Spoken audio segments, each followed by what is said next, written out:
The FBI has joined the investigation into the mysterious death of a professional poker player. The bullets that ended Big Paul Castellano's life last night may very well have been a payoff for getting into such trouble with the feds. Poker has always lived on the edge. Money, risk, and reputations on the line with every hand. But what happens when the people sitting at those tables aren't just gamblers, but killers?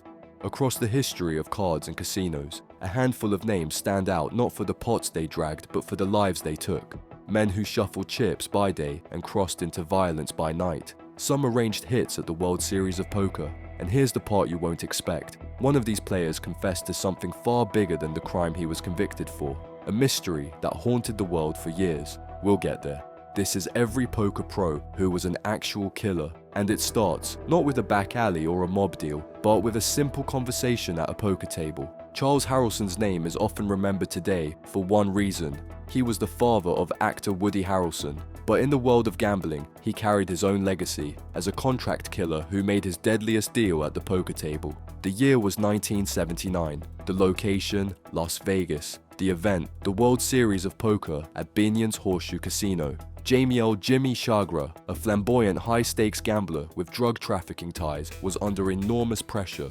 He was about to stand trial in Texas, and his judge, John H. Wood Jr., was infamous for his tough sentences on drug offenders. They called him Maximum John for a reason. Chagra knew he was likely facing life behind bars. That's when Harrelson slid into the picture.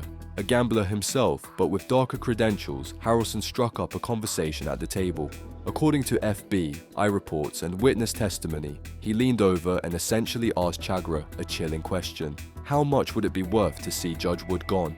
It wasn't a bluff. This was the beginning of a real-life murder contract, discussed not in a back room, but in the open air of a poker tournament. On May 29, 1979, the day before Chagra's trial, Judge Wood walked outside his San Antonio home. A sniper was waiting. One bullet ended his life. It marked the first assassination of a federal judge in the 20th century, a shocking event that rocked the American legal system.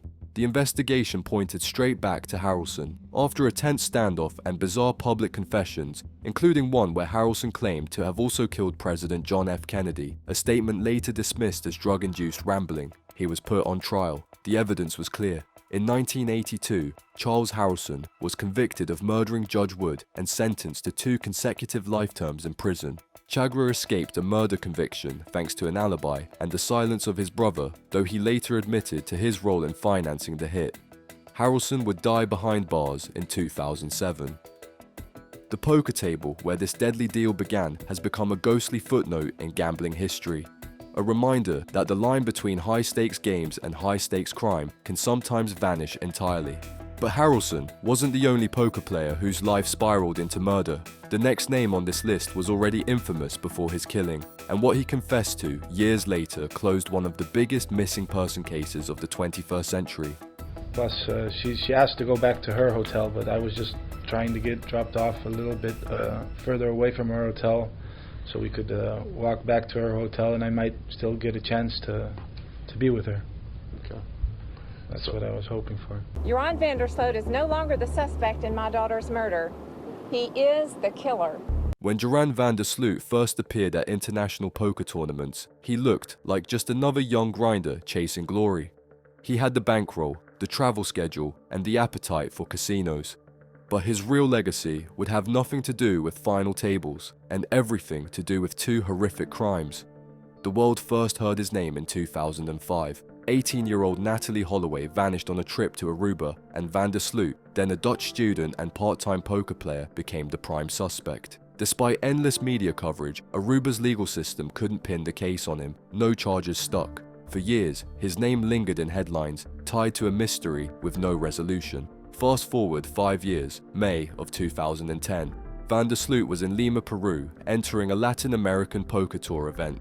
Casinos had become his home base, and that night, he met a 21-year-old woman named Stephanie Flores. Both were gamblers, both were drawn to the same neon-lit environment. Hours later, Flores was dead in his hotel room.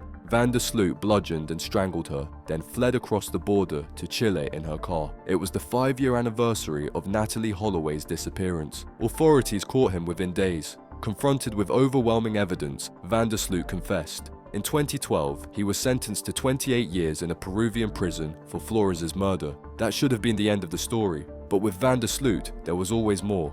Years later, while already incarcerated, he was caught trafficking drugs inside prison, earning an extra 18-year sentence, and in 2023, he was temporarily extradited to the United States to face extortion charges. Back in 2010, before flying to Peru, he had swindled $25,000 from Natalee Holloway's mother, promising fake information about her daughter's remains. That case finally gave US prosecutors leverage. In a federal courtroom, Van der Sloot struck a plea deal and admitted what the world had suspected for nearly 2 decades. He had killed Natalee Holloway. A young poker player who once traveled from Aruba to Peru chasing tournaments had become one of the most notorious killers tied to the gambling world. His story shows how poker's nomadic lifestyle, border hopping, casino culture, constant movement can also become cover for someone running from their own crimes. But while Van der Sloot's story spanned continents, the next killer lived in a much smaller world, a Twitch stream, a poker screen name, and a domestic life that ended in brutal violence. Mario Zwansleitner was not a household name in poker. He was an online grinder, a small-time streamer, and a familiar face to anyone who scrolled Twitch for late-night card games. Under the handle UPayMyF458, he played poker, mixed in video games, and ranted to his modest audience. On the surface, just another streamer trying to make it, but behind the camera, his life was spiraling into something far darker. In der Regel mache ich da 2x, also 800, aber for balancing reasons einfach mal nur limpen. By 2020, Zwansleitner was 33 years old, living in Vienna, Austria. His streams showed him tilting hard after bad beats, sometimes exploding in anger. On forums, he had already gained a reputation as toxic. Posts tied to his name included racist slurs, conspiracy theories, and aggressive harassment. He'd been banned from multiple communities. Some viewers laughed it off as part of his online persona. Others saw red flags. The truth was more disturbing.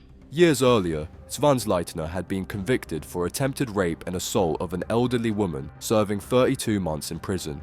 He also had a history of menacing behavior, like firing a BB gun at neighbors. This wasn't just tilt, it was a pattern of violence, and it was escalating. On October 5, 2020, Austrian police were called to his apartment in Vienna's Favoriten district. Inside, they found a horrific scene. Zwansleitner's 31-year-old girlfriend had been bludgeoned to death with a hammer. Zwansleitner himself was dead too, from self-inflicted stab wounds. Investigators quickly determined it was a murder-suicide. Neighbors later told reporters they had heard the couple fighting before, and that Zwansleitner once chased her down the street with a knife. The warnings were there. The poker world reacted with shock, not because he was a big name, but because it was chilling proof that someone from their own ecosystem could cross the line into murder. For Twitch and the streaming community, it was a wake-up call about how much of someone's private life can be hidden behind a broadcast window. In the aftermath, Austrian media reported that Zwansleitner's girlfriend was the 18th woman in the country that year to be killed in domestic violence. His case became part of a larger conversation about intervention, red flags, and the failure to stop someone who was clearly a danger. And while Zwansleitner's violence played out in a private flat, the final story on this list exploded onto the world stage.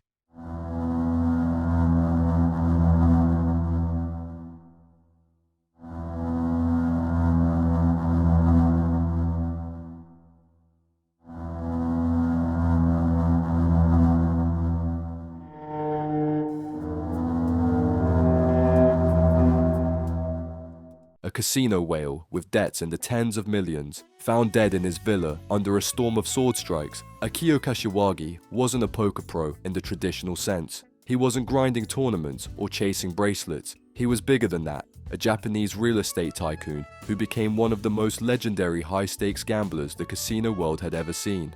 Known as the Warrior, Kashiwagi sat at baccarat tables where the minimum bet was more than most people's yearly salary. Casinos fought for his attention because when he played, fortune swung in hours. In the late 1980s and early 90s, Kashiwagi made headlines in Las Vegas and Atlantic City. He was the ultimate whale, betting $100,000 to $200,000 per hand. At Donald Trump's Taj Mahal Casino, he nearly broke the house, winning millions in a matter of days. Trump coaxed him into a double or nothing style rematch where Kashiwagi would play until he either won $12 million or lost $12 million. He left millions behind in that battle.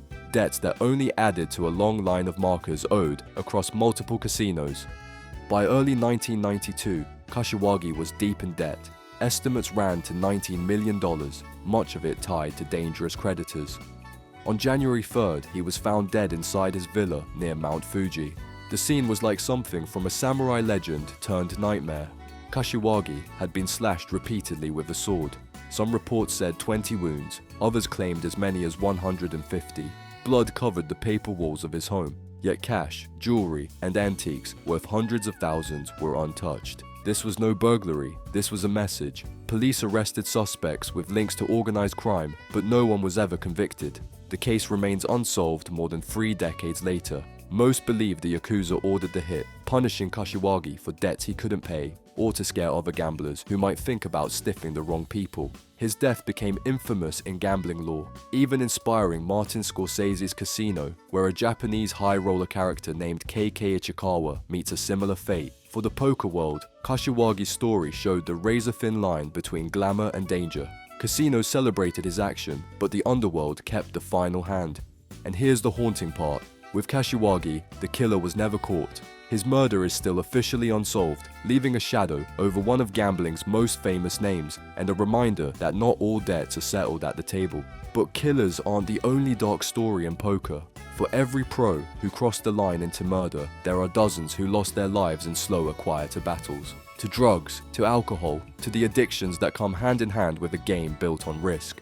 Click the video on screen now, where we dive into the tragic stories of poker pros who couldn't escape their own addictions, and see how the game they loved became the reason they lost everything.